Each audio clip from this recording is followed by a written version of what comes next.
Good evening from New York. Happy Monday. I'm Chris Hayes. We have breaking news tonight that shows just how deep the rot in the Republican Party goes. But before getting to that, and we will in just a moment, take a step back just to sort of survey the last few weeks since the election, right? The most charitable thing someone could say about the bulk of the institutional Republican Party at the national level in the wake of the election that Donald Trump lost is that they're just kind of ignoring and pretending that Donald Trump is not having a total meltdown and attempting to torch American democracy. The nicest thing that can be said about the Mitch McConnells of the world, for instance, is that they are just letting him have his tantrum and hoping it all goes away. That's the best, the very best, most charitable thing you can say about them. We have evidence tonight that that is not what is happening, that they are actually collaborating with Donald Trump in attempting to overthrow the results of a free and fair election. Because today, Georgia's Republican Secretary of State Brad Raffensperger told the Washington Post he has come under increasing pressure from Republicans, including Senator Lindsey Graham, to throw away legal ballots. I'll quote, Graham asked whether Raffensperger had the power to toss all mail ballots in counties found to have higher rates of non-matching signatures, Raffensperger said. Raffensperger said he was stunned that Graham appeared to suggest that he find a way to toss legally cast ballots. Absent court intervention, Raffensperger doesn't have the power to do what Graham suggested as counties administer elections in Georgia. It sure looked like he was wanting to go down that road, he said.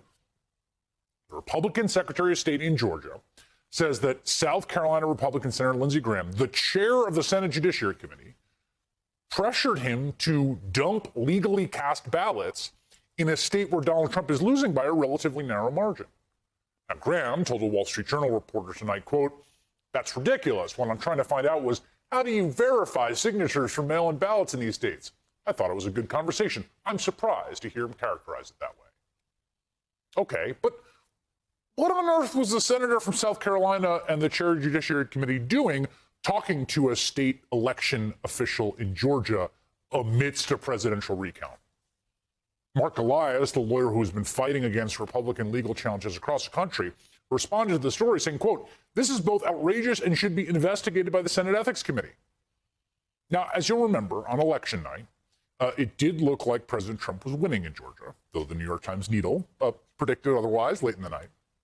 But as votes came in from Democratic counties around Atlanta, that lead slipped away. As it stands now, NBC News has called the state for President-elect Biden, who's leading by, and this really is somewhat surprising, 14,000 votes.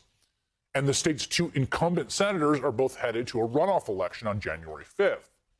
And the Secretary of State, Raffensperger, has announced a risk-limiting audit, which is a sort of canvassing of the votes that will trigger a statewide recount. Now, 14,000 votes may not seem like a lot, but it is a lot in terms of recounts. It is very unlikely that a recount will change anything significantly. In fact, here is what Secretary of State Raffensperger said today before speaking to the Washington Post. When people are out there making bold-faced lies, you just have to call it out with facts. So we're basically fact-bombing them with the truth. The lieutenant governor of your state said today that there have been no examples that he's seen of systemic fraud or improprieties, and that it certainly appears that Joe Biden is the president-elect. Do you agree with him? Yes, I believe the lieutenant governor is correct in that statement. Wow. I mean, look, you see the little bit of fear in his eyes when he takes a deep breath to say, like, the obvious truth that we all know?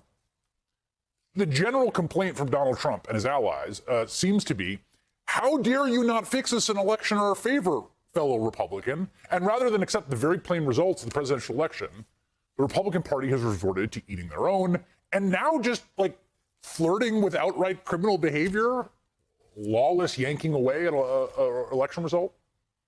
One thing that's become more and more clear in the 2 weeks since Election Day is this isn't like an indulging Trump thing. There's something deeply depraved here. The Republican Party is willing to do just about anything in order to maintain power. And we are just seeing how wildly dangerous it is when the president is creating political conditions for the entire Republican Party to join him in essentially seeking to overthrow or ignore the results in a democratic election. And they don't have any problem with that.